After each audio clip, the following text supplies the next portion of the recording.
wealthy billionaire cheated on his sick wife with Mistress, she files for divorce and leaves with their baby. In a world where wealth and glamour often overshadow pain and loyalty, Adrian Lockwood's soaring empire was a testament to power, yet behind the polished veneer lay a brewing storm of betrayal and heartbreak. His wife, Catherine, beloved by many for her grace and kindness, suffered in silence from a life-threatening illness. Little did she know, as her health dwindled, her husband's wandering heart found dangerous solace in the arms of a cunning mistress. This tale unravels an emotional whirlwind, secrets, lies, and unimaginable twists, leading to a reckoning that changes their lives forever. Welcome, dear listeners, to a saga of love tested beyond its breaking point. Adrian Lockwood was born into privilege and possibility, the second child of Bernard Lockwood, a titan of the tech industry. The Lockwood name carried an aura of prestige across New York's lofty business circles. Tall, confident, and magnetically handsome, Adrian grew up believing that the world bent to his will. As a boy, he learned chess from grandmasters and ate caviar at diplomatic dinners, experiences that instilled in him a thirst for victory in every arena of life. By the time he turned 30, Adrian had built one of the most lucrative venture capital firms in the country, Lockwood Investments. It was an empire funded by old money, but propelled forward by Adrian's shrewd instincts and relentless pursuit of growth. The parties he hosted at his East Hampton estate dazzled the upper crust. Hollywood celebrities and Fortune 500 executives mingled under fairy lights and drank champagne from fluted glasses engraved with the Lockwood crest. To onlookers, Adrian seemed unstoppable, blessed by every good fortune life could offer. What the world outside never saw was the private man behind the confident smile. Though smooth in business, Adrian wrestled with perpetual dissatisfaction in his personal life. He replaced genuine emotional connection with glittering amusements. When he married Catherine, a painter whose gentle spirit and innate warmth contrasted sharply with his whirlwind existence, the media called it the wedding of the decade. There was something about Catherine's quiet strength that grounded him, if only for a time. Catherine was no stranger to adversity. Born Catherine Greenwood in a small Midwestern town called Fremont, she had been raised by her grandmother after losing her parents in a tragic accident at a young age. Growing up, painting was her solace. Through vivid colors and brushstrokes, she processed grief, hopes, and dreams for a future that promised better days. At an art gallery in Manhattan, her talent caught Adrian's eye, and in a surprising twist, he purchased every piece of her exhibition. When he introduced himself afterward, she found his confidence disarming but oddly reassuring. Their courtship was swift and passionate, culminating in a fairy tale wedding within a year. Still, beneath Catherine's serene exterior lurked a vulnerable secret.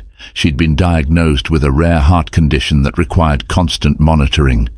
Adrian was fully aware of her illness and vowed to stand by her through sickness and health.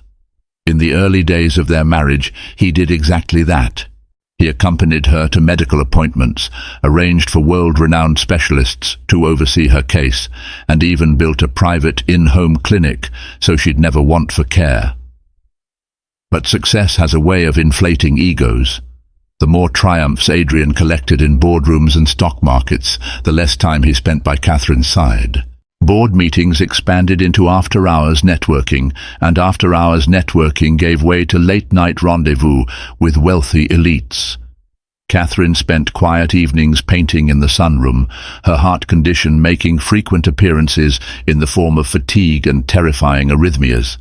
Adrian, increasingly absent, seemed unconsciously to drift from the vow he had once made so fervently. Every so often, glimpses of the old Adrian resurfaced, a soft touch on her shoulder, an impromptu vacation plan, a promise to do better. But these gestures grew rare.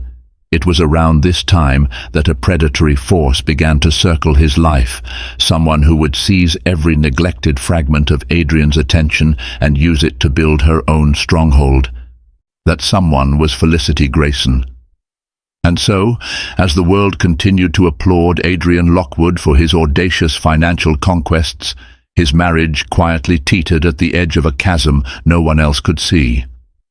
Felicity Grayson was an ambitious socialite known for her impeccable style, strategic relationships, and a knack for showing up exactly where influence and wealth intersected. Daughter to a hedge fund manager in London, she had grown up in a realm of affluence that shaped her sense of entitlement.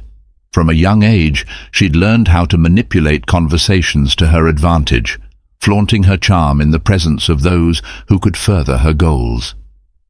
She had first encountered Adrian Lockwood a few years prior at a high society fundraiser in Manhattan.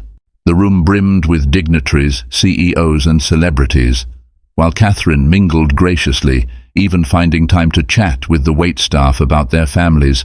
Felicity lingered by the bar, quietly taking measure of the who's who. Adrian was introduced to her briefly, but he was so focused on a speech he had to deliver that he scarcely noticed her. Felicity, however, never forgot him. Time passed. Adrian and Felicity's paths occasionally crossed at philanthropic events, charity auctions, or the exclusive Hampton soirees, where old money rubbed shoulders with new. Each time, Felicity edged a little closer into Adrian's circle, utilizing her connections to Adrian's acquaintances. She was never pushy, just alluring enough to stay relevant. While Adrian would nod politely and make small talk, Catherine, unthreatened, was often too busy greeting guests or conversing about her new painting series.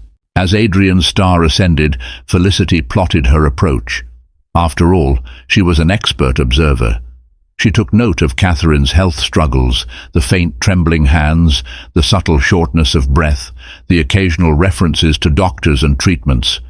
Felicity recognized a crack in the seemingly perfect marriage and bided her time. Her aim was not love, she never truly believed in that, but power and the satisfaction of winning a coveted prize. Months turned into years, and Felicity continued to attend every possible event Adrian might be at. She latched onto mutual associates like Jessica Carter, a prominent PR executive who often handled Adrian's press statements, or Michael Donovan, a real estate mogul who regularly dealt with Lockwood Investments. By keeping close to them, Felicity ensured she'd hear about Adrian's business trips and philanthropic endeavors. She strategically bumped into him at an overseas conference in Geneva, where her father's hedge fund had a vested interest.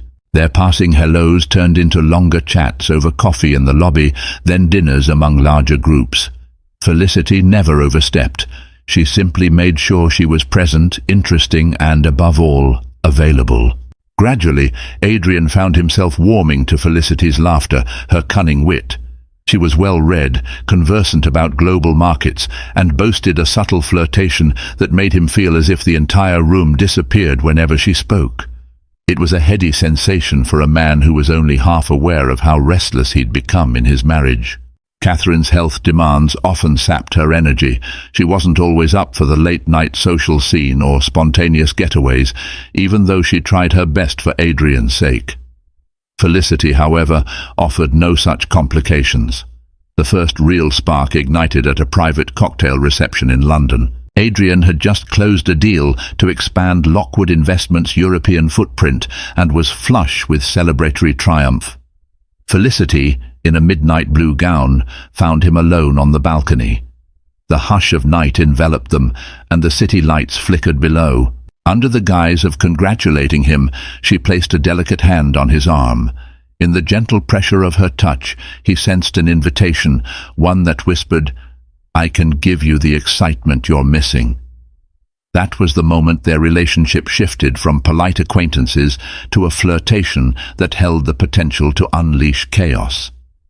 By the end of that night, Adrian could not deny the electric charge he felt whenever Felicity looked at him, and Felicity, seasoned in seduction, recognized that her patient game was about to pay off.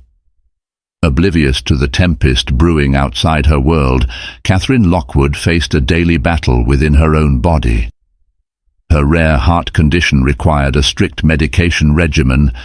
She often woke in the morning gasping for breath, her pulse erratic, requiring a moment's calm to steady her. On the worst days, she collapsed from sheer exhaustion after painting for only an hour. Her medical team, led by Dr. Rosemary Clark, visited the Lockwood penthouse frequently to monitor Catherine's condition. The in-home clinic was state-of-the-art, sporting advanced cardiac monitors and specialized equipment.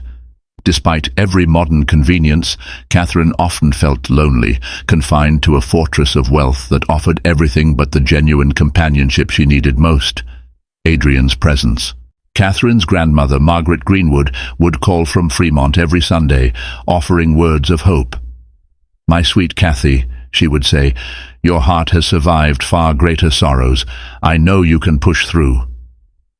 These conversations gave Catherine the strength to endure, yet her nights were marked by an ache for the simpler life she'd once known, away from paparazzi and endless charity engagements.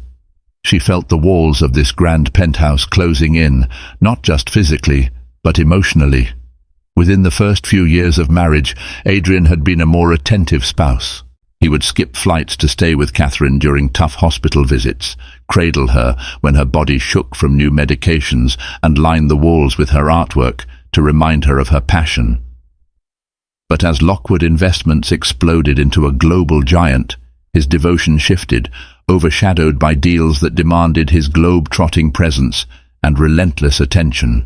Catherine's heart condition, once a shared concern, became an afterthought in Adrian's hectic itinerary. She tried to keep pace, accompanying him to charity galas and investor dinners whenever her health allowed. Yet she noticed the subtle changes: Adrian's impatience with her fatigue, the vacant look in his eyes when she spoke of her condition, the fact that he started leaving events early or arriving late, offering half-baked excuses. She dismissed these signs at first, blaming his stress. But every so often, a flicker of suspicion gripped her. Could he be spending time with someone else? In desperate moments, Catherine blamed herself. She believed her illness had stolen the vibrancy that had once attracted Adrian. She'd look in the mirror and see a pale face, dark circles under eyes that had once sparkled. She worried her health struggles burdened him, made him resentful of the time he had to sacrifice for her. Yet Catherine's gentleness refused to give way to accusation or anger. Instead, she tried to communicate with Adrian, inviting him to doctor's appointments, planning candle-lit dinners at home, and asking him to share his feelings about her condition. More often than not, he was either too busy or too tired to engage. The distance between them swelled like an unseen chasm. One afternoon, after Adrian had cancelled lunch with her for the third time in a week, Catherine retreated to her studio. She stared at a canvas for nearly an hour, paralyzed. Her emotions felt too overwhelming, too tangled for any brush to capture. Finally, tears fell. She dropped to the floor, clutching her chest as her heart raged. In that moment she knew something was deeply wrong, not just in her physical body but in the relationship she had tethered her life to. Though she did not yet know the cause, her intuition screamed that her marriage was in grave danger. She resolved to fight for it, to heal it if possible, believing that love could conquer adversity. But love, unreciprocated, is a lonely war, and Catherine was about to discover just how alone she truly was. It happened on an unseasonably warm autumn evening in New York. The city was abuzz with the opening of a new Broadway production, and socialites flocked to an exclusive after-party at the Astor, a historic hotel boasting marble pillars and gold-trimmed everything. Adrian, freshly returned from a triumphant meeting in Singapore, had promised Catherine he'd attend a specialist appointment that afternoon. But at the last minute he texted, "Something urgent at the Astor. Clients in town, I'll be back late. Sorry." Catherine's heart sank, but she mustered a reply of understanding. She was used to the cancellations. She only wished it didn't hurt quite so much each time.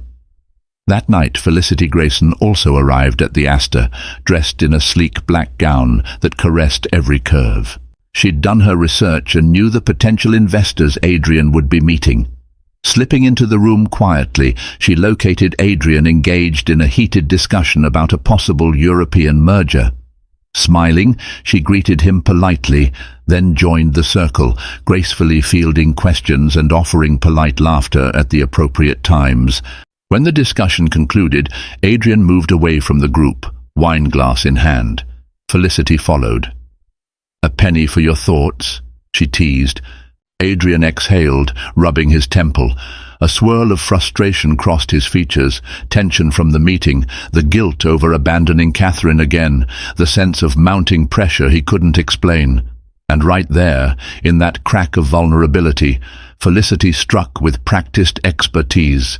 "Come with me," she said softly, her eyes shining with the promise of solace. Before Adrian could form a coherent protest, she guided him through a side hallway into a smaller lounge area deserted by the crowd. Soft jazz played in the background, and warm candlelight flickered off the polished wooden paneling. "You looked like you could use a moment away from it all." Felicity poured him a fresh glass of champagne. Adrian accepted it, inhaling deeply. Beneath the veneer of confidence, he felt a gnawing emptiness that had been growing for months, possibly years. Felicity seemed to sense that void, and offered him a soothing presence, at least momentarily. He considered what he was doing. Catherine was likely at home, possibly working on her art or waiting up for him. Yet, here he was, feeling an adrenaline surge sparked by the presence of this intriguing woman. For a second, his conscience flared. He had pledged his life to Catherine, in sickness and in health. But the memory of her fragile figure battling constant medical issues clashed with the exhilarating reality of standing next to a vivacious, unencumbered woman who looked at him like he was her entire world. He didn't resist when Felicity inched closer. The conversation flowed freely, peppered with flirtation and confessions of how lonely and misunderstood they both felt. Adrian's tension loosened, replaced by a dangerous sense of comfort. Around midnight, emboldened by champagne and stifled desires, he kissed her, tentatively at first, then with a passion that startled them both. In that stolen moment, he tasted both ecstasy and betrayal. Felicity was no stranger to affairs. She knew how to contain them, keep them quiet, and maintain the facade of innocence. She whispered for him to come with her to a secluded corner of the hotel's opulent garden. Together they walked among rose bushes and ivy-laden trellises, hidden from prying eyes. Under the moonlight, they sealed a new, unspoken pact. Adrian returned home in the early hours, the taste of her perfume lingering on his skin.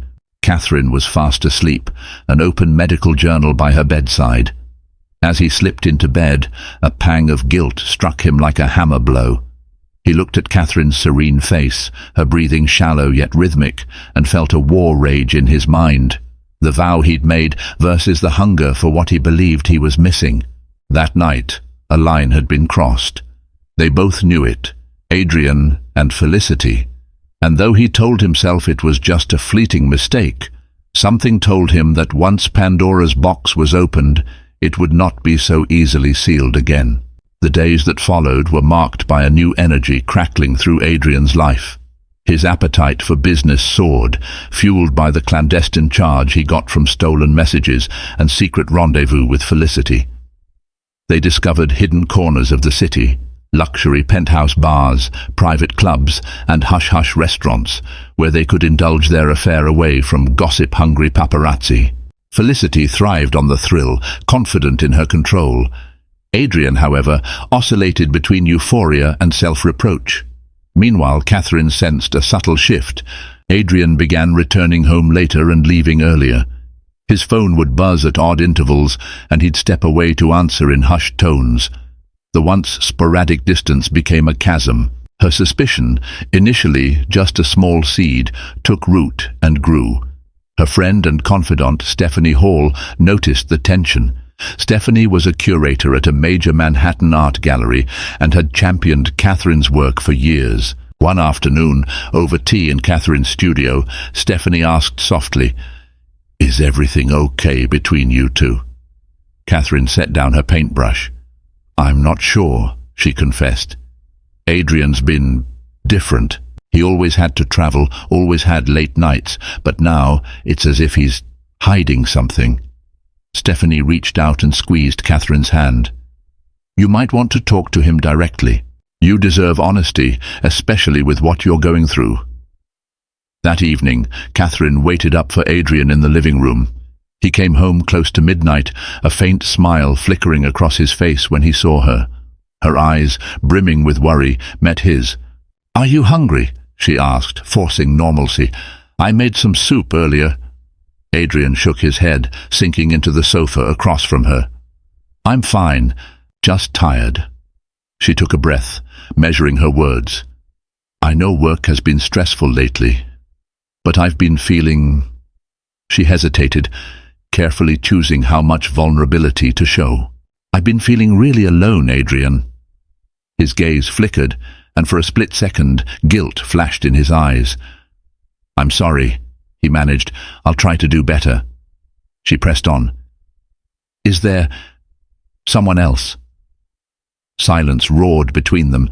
Adrian's jaw tightened. "What makes you say that?" Catherine's heart pounded, a wave of panic threatening to choke her.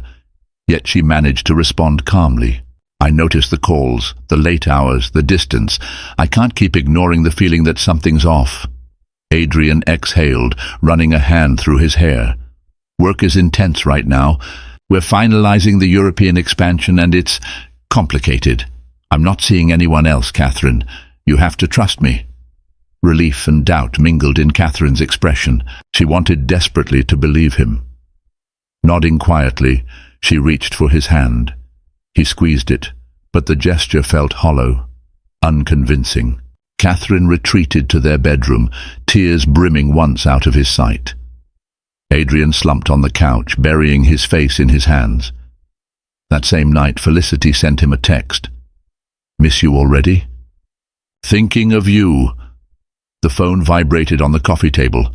Adrian stared at the message, shame warring with desire. He typed a quick response, then deleted it. Instead, he stuffed the phone into his pocket and trudged to bed, where Catherine was already asleep, her heart monitor softly beeping in the hush of the room. From that point on, Catherine's suspicion grew with each passing day. She began noticing small anomalies, a lingering scent on Adrian's coat that didn't belong to him, a restaurant receipt from a place she'd never heard of, a single pink lipstick smudge on one of his dress shirts. Each clue weighed on her heart, yet for all her wariness, Catherine tried to maintain hope. She prayed it was just a phase. She prayed her illness wasn't pushing him away. She prayed that if she gave him a chance, he would do the right thing. Unbeknownst to her, the right thing was slipping further from Adrian's grasp each time he found himself enveloped in Felicity's beguiling presence. The unraveling began during a gala at the Metropolitan Museum of Art, hosted by a prestigious philanthropic society to benefit children's hospitals. Catherine, feeling relatively stronger that week, accompanied Adrian. She wore a flowing ivory gown that complemented her gentle features, though she was paler than usual. Still, she carried herself with dignity, determined to show her support for the cause and for her husband. Felicity was there as well, draped in a daring emerald dress that turned heads the moment she stepped into the grand hall. She initially kept her distance, engaging with other high-profile guests. But as the evening progressed, Catherine noticed them exchanging glances from across the room, glances too loaded to be purely innocent. Her heart pounded. Maybe she had imagined it, she told herself. But then Catherine overheard part of a hushed conversation between Felicity and a mutual acquaintance in the powder room. She caught Felicity's name, followed by the words Adrian Lockwood and secret rendezvous. The acquaintance laughed behind a fan, while Felicity offered a sly smile. Though the conversation paused the moment Catherine entered, her suspicions erupted into a maelstrom. Trying to steady herself, Catherine left the gala early. She retreated home, her breath ragged, her heart hammering so dangerously that she was forced to take her medication and lie down. Adrian returned past midnight, wearing the guilt on his face like a stain. He found her awake in bed, tears staining her pillow. "Catherine," he murmured, sitting beside her. She looked at him with eyes filled with both sorrow and anger. "I heard things tonight, Adrian. Terrible things." He didn't deny it, which was answer enough.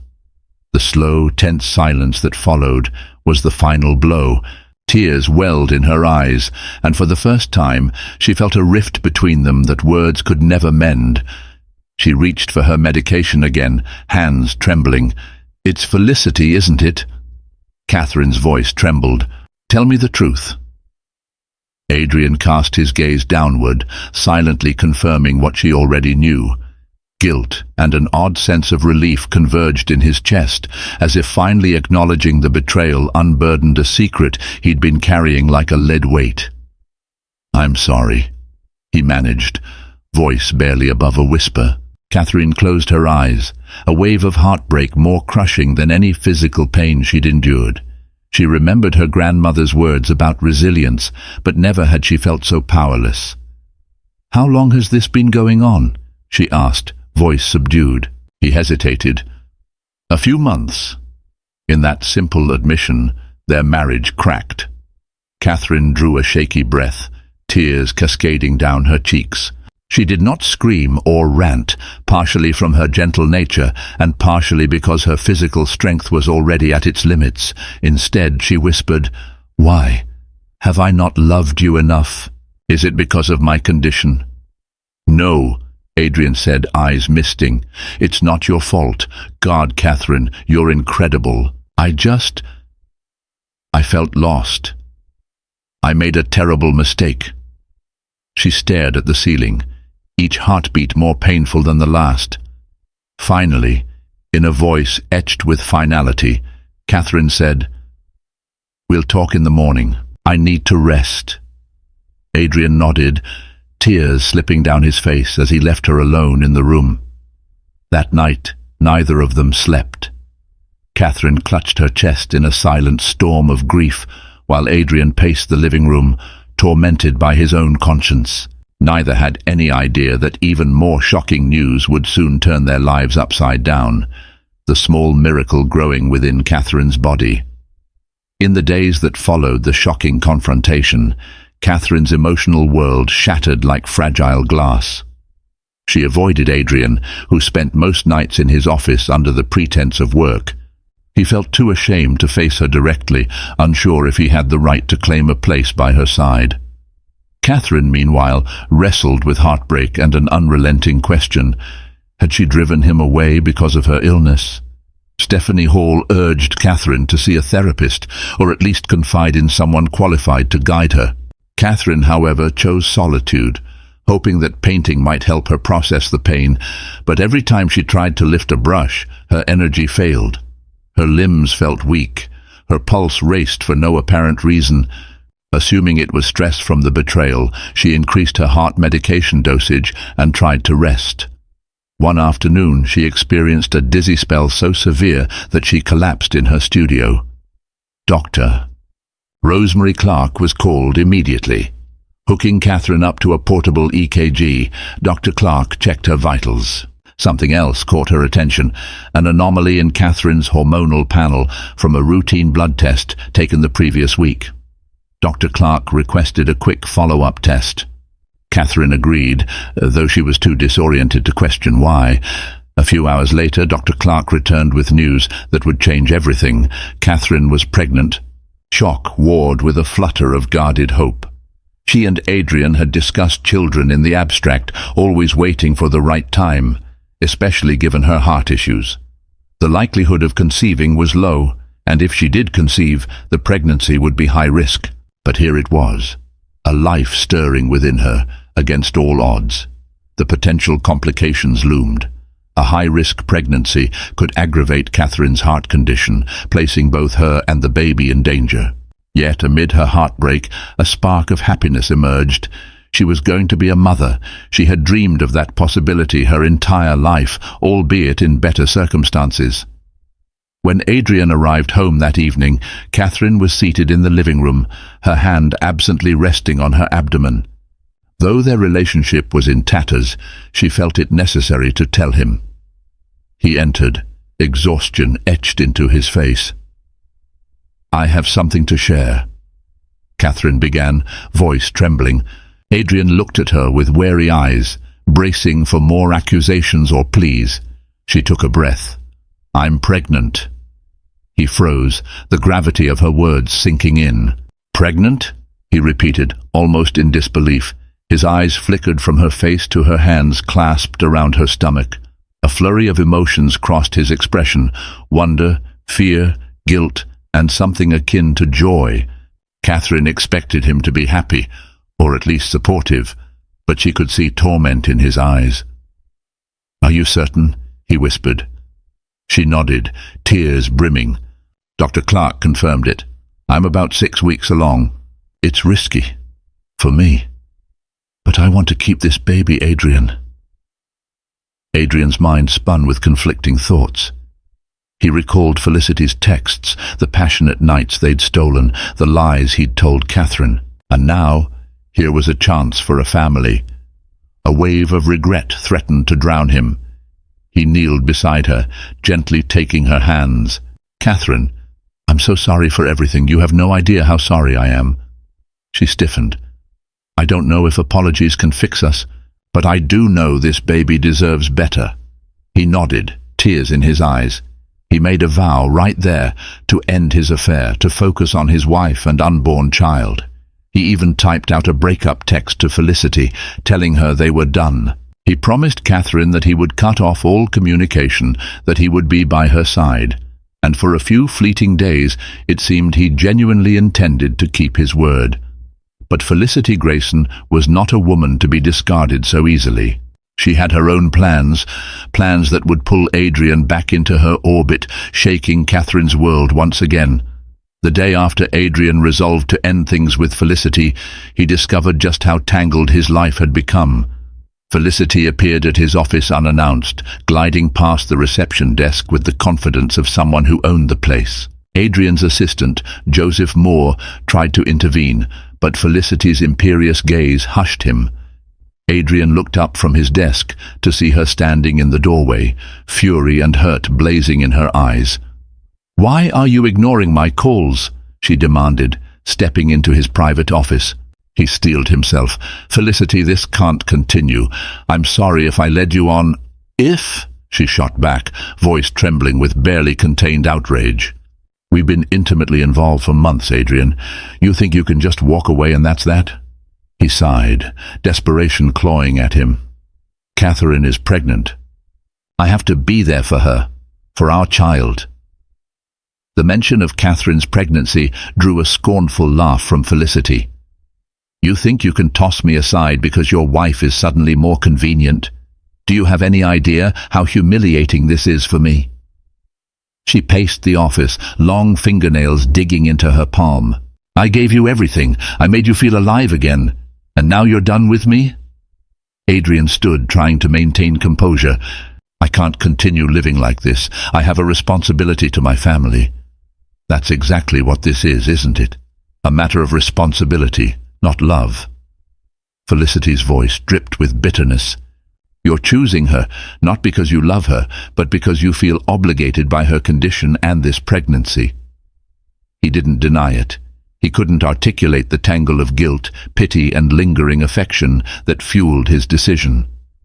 Felicity glowered, then lowered her tone to a menacing hiss.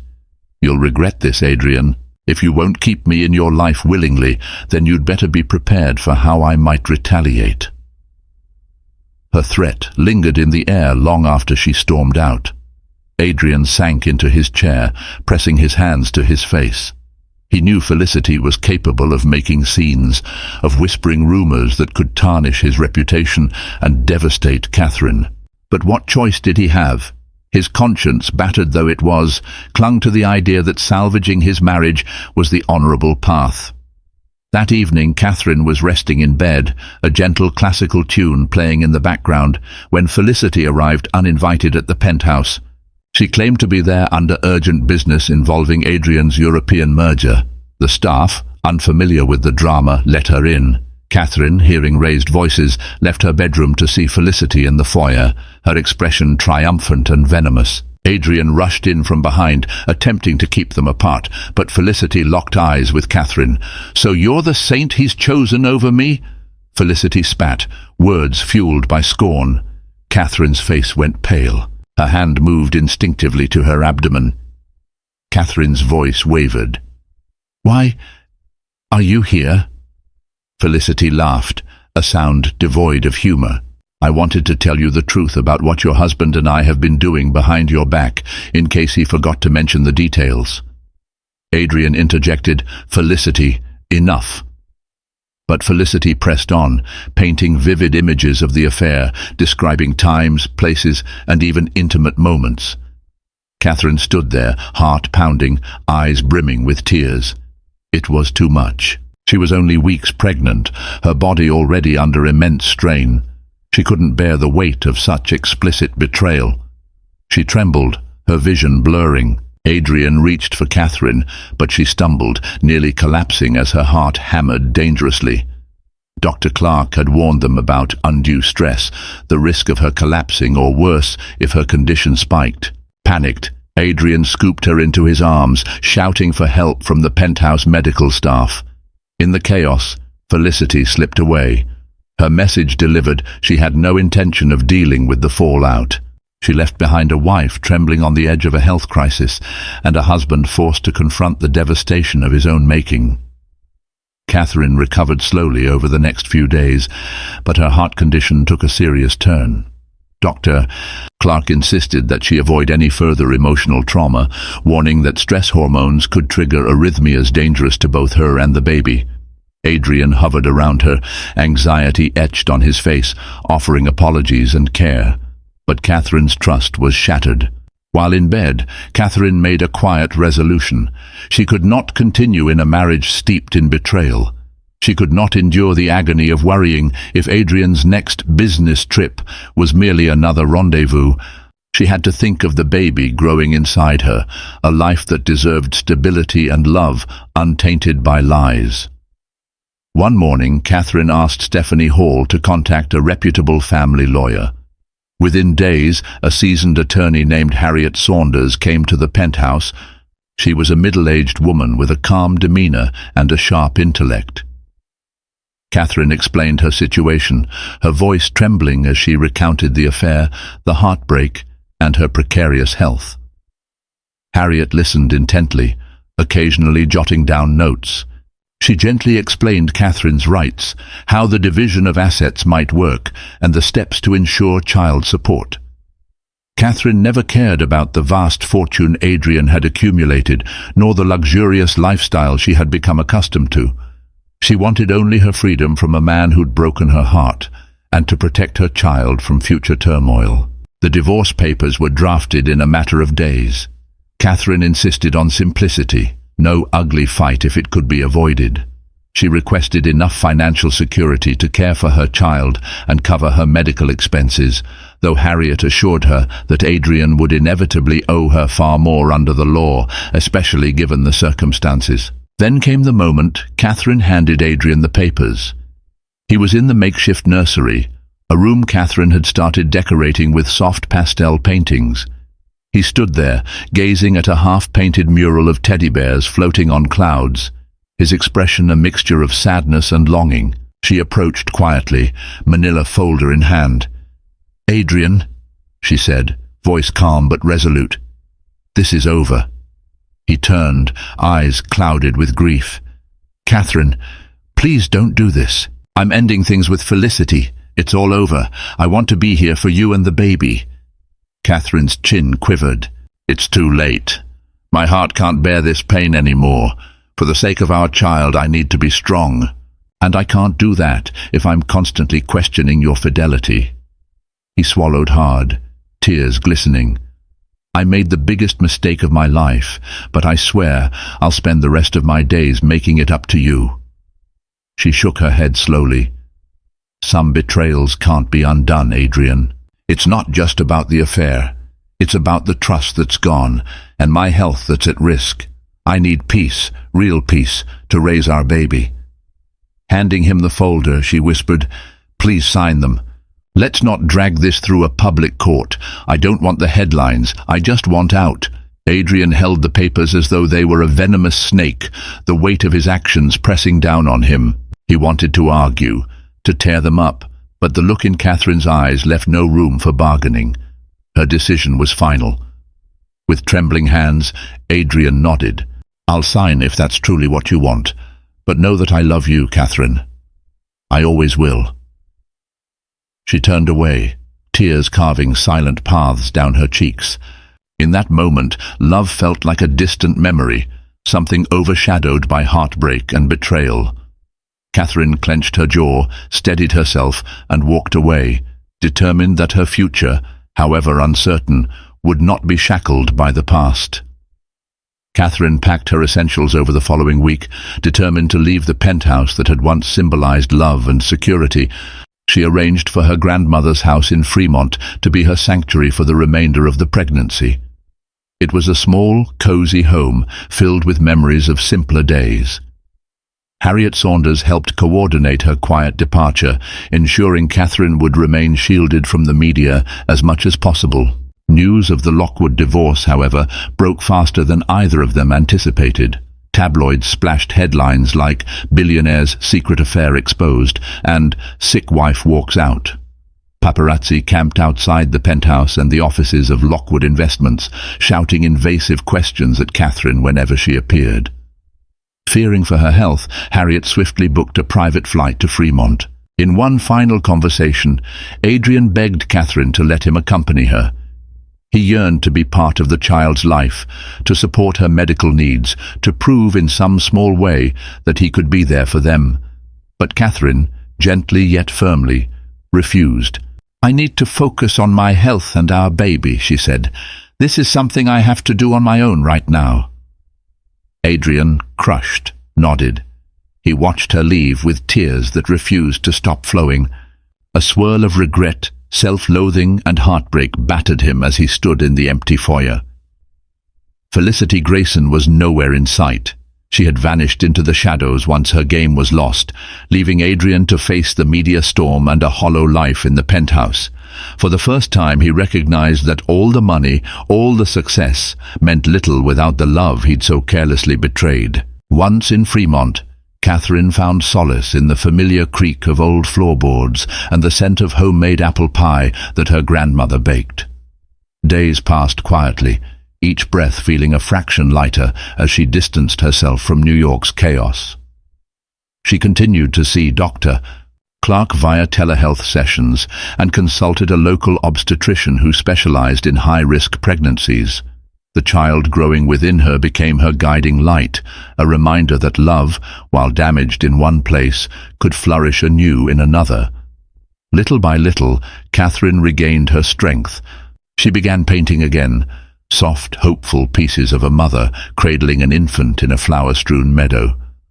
While her heart condition remained a constant worry, the slower pace of life and the unconditional support of her grandmother seemed to stabilize her health. Stephanie Hall called often, updating her on the New York art scene, encouraging Catherine to plan a comeback gallery show once the baby was born. Catherine found herself smiling, imagining a future in which she and her child stood side by side, free from heartbreak. The divorce proceedings moved forward smoothly as Adrian chose not to contest anything. He granted Catherine the bulk of the settlement she requested, including child support that would be placed in a trust. He also arranged for top cardiologists to be on standby near Fremont, secretly footing the bill despite Catherine's protestations. He knew it was a small gesture compared to the damage he had caused, but it was all he could do now. Catherine never dissuaded Adrian from seeing the baby once born. She believed children deserved the love of both parents if possible, yet she made it clear their marriage was over. She wanted to live free from the web of lies and the emotional toll they extracted. Adrian, despite the ache in his chest, agreed to respect her boundaries. In the hush of Fremont nights, Catherine would rest her hand on her belly, feeling the baby's gentle kicks. A mixture of sadness and hope filled her. She had lost one life and gained another, all in the span of a tumultuous few months. For now, she resolved, that was enough. She and her baby would forge a new dawn, one painted with the vibrant hues of resilience and promise. Months slipped by in Fremont as Catherine's pregnancy progressed. Each trimester brought new challenges, especially with her heart condition, but also renewed determination. The local obstetrician, Dr. Patel, was kind and thorough, carefully monitoring her vitals at every stage. Harriet Saunders visited once, delivering final updates on the divorce settlement. Everything was nearly wrapped up, requiring only official signatures. Catherine thanked Harriet with a soft smile, expressing relief that the legal ties to Adrian were almost severed. Throughout this period, Adrian wrote heartfelt letters to Catherine, apologies, updates, and random musings about how he was rethinking his life. He no longer traveled as frequently, delegating responsibilities at Lockwood Investments so he could reflect on his failures. He even attended therapy, acknowledging how his unchecked ambition and inability to deal with emotional vulnerability had fueled his destructive choices. Catherine never replied, unsure if she was ready for a dialogue, but she read every letter, tears sometimes staining the pages, reminded of the man she had once loved so deeply. Late autumn arrived, and with it came the threat of early labor. Catherine went into contractions a few weeks shy of her due date. Dr. Patel and a cardiac specialist rushed to her grandmother's house. The baby's heartbeat was strong, but Catherine's was erratic, her fragile heart straining under the stress of labor. They rushed her to the local hospital, which was modest but well prepared thanks to Dr. Patel's foresight and Adrian's quiet funding that had improved its cardiac facilities. Anesthetists stood by, ready for an emergency C-section if her heart faltered. Margaret Greenwood held Catherine's hand in the delivery room, whispering prayers and encouragement. The night stretched on, each contraction a precarious balancing act between life and death. But at dawn, amid a swirl of doctors and beeping monitors, Catherine's cries broke into the air, along with the first wail of a newborn. A baby boy arrived, small but healthy, as though the universe had granted Catherine a miracle she scarcely dared to hope for. In that final push, Catherine lost consciousness. Her heart rhythm became dangerously unstable, and the medical team scrambled to stabilize her. Margaret was ushered out, baby in her arms, tears of both joy and terror streaming down her face. For an agonizing hour, the doctors fought to regulate Catherine's heartbeat. Finally, just as hope began to dim, her rhythm steadied, regaining a fragile equilibrium. When Catherine woke, her first question, in a weak whisper, was about her baby. That same morning, Adrian arrived at the hospital unannounced. Stephanie Hall had called him when Catherine went into labor, believing he had a right to know. He rushed from New York by helicopter, ignoring potential media speculation. Outside Catherine's room, he quietly spoke to Dr. Patel, who updated him on the precarious situation. Adrian's heart clenched when he learned just how close Catherine had come to slipping away. After receiving permission, he stepped inside the dimly lit room. Catherine lay in bed, pale, her eyes fluttering with exhaustion. Margaret was by her side, cradling the tiny infant. A nurse adjusted IV lines and monitors that beeped softly, while another stood by with medication. Margaret glanced at Adrian, tension brewing as she recalled how deeply he had hurt her granddaughter. But Catherine opened her eyes at the sound of footsteps and saw him standing there, tears brimming in his eyes. Her gaze flickered down to the baby in Margaret's arms, a silent nod granting permission for Adrian to approach. Adrian took measured steps toward the bed, each one feeling like a trespass. His voice trembled. "Catherine, are you okay?" She nodded weakly. "Dr. Patel said I'll need monitoring for a while, but I'll recover." Her eyes shifted to the sleeping infant. "Meet your son." In that moment, Adrian felt a tidal wave of gratitude and grief.